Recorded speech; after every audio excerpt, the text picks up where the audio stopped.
आहात? मस्त मजेत ना? मी वैष्णवी तुमचं सर्वांचं स्वागत करते माझ्या चॅनलवर. चॅनलचं नाव आहे शेतकऱ्याची कन्या. तर मंडळी आता 6 वाजलेत. 6 वाजताचं रानातलं वातावरण पहा. खूप शांत आहे आणि खूप भारी वाटतंय. रातकिड्यांचा आवाज येतोय.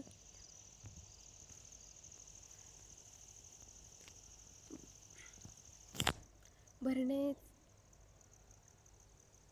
6 वाजता लाईट जाते. 6 वाजेपर्यंत लाईट राहते तोपर्यंत भरणं करावं लागतं.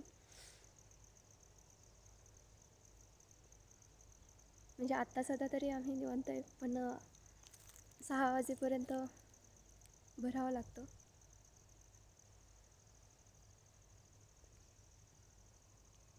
थंडी वाजायला चालू झाली. खूप थंडी वाजते 6 वाजल्यापासून. आणि दिवसभर कसं असतं की 9 वाजेपर्यंत खूप थंडी राहते आणि 10च्या पुढं खूप ऊन लागतं.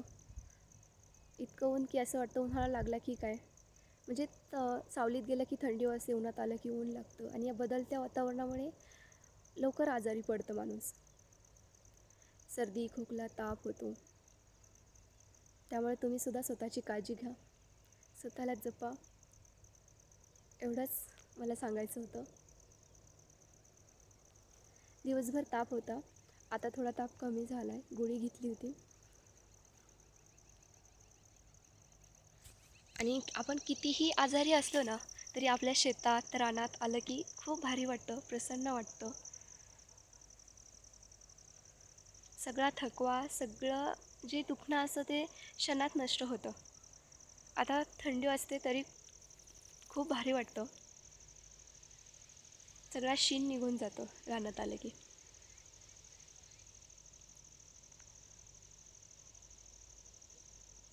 तुम्ही जर शेतकरी असाल तर खरंच तुम्हाला माहिती असेल आपल्या शेतात आलं की कसं वाटतं. म्हणजे शेतकरी कितीही आजारी असू द्या, कितीही त्याचं दुखत असू द्या, तर तो रानात आला की त्याला खरंच भारी वाटतं.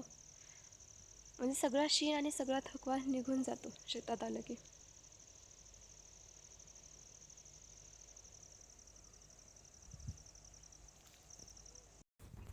इकडे लसूण पण छान उगून आला आहे, भारी दिसतोय उगला इथं. मस्त उगून आला आहे लसूण आता. घरी आले, चहा वगैरे पेले. असा होता माझा आजचा दिवस. थँक्यू.